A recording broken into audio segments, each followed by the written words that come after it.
Hello বন্ধুরা, আবার একটা ছোট্ট ভিডিও নিয়ে চলে এসেছি তোমাদের সাথে শেয়ার করবো বলে। তো আবারও চলে গেছিলাম আমার সেই পছন্দের জায়গা সর্ষে পোস্ততে খেতে। আর আজকের দিনটা আরও বিশেষ, কারণ হচ্ছে আমার বাবা মা আমাদের সাথে খেতে এসেছেন। কারণ ওনারা বাইরে কোথাও খাওয়া দাওয়ার পছন্দ করেন না, তো সেরকম কোথাও যেন যেতেও চান না। তো অনেক বলার পরে আর কি রাজি হয়েছেন, তো শেষমেশ আমরা নিয়ে আসতে পেরেছি।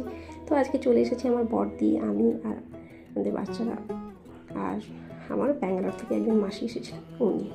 তো এই হচ্ছে আজকের আমাদের মেনু।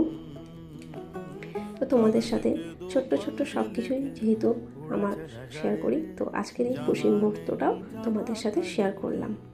আর আমার বাকি বোনেরা ওরা আসতে পারেনি, ওদের নিজেদের কিছু কাজ ছিল সে কারণে। তো আজকের মতো ভিডিওটা এখানেই শেষ করলাম। তোমাদের এই ভিডিওটা কেমন লাগলো জানিও। আর আমার এই ছোট্ট ছোট্ট ভিডিও দেখতে হলে আমাকে লাইক অ্যান্ড সাবস্ক্রাইব করে দিও। আজকের মতো টাটা, বাই বাই।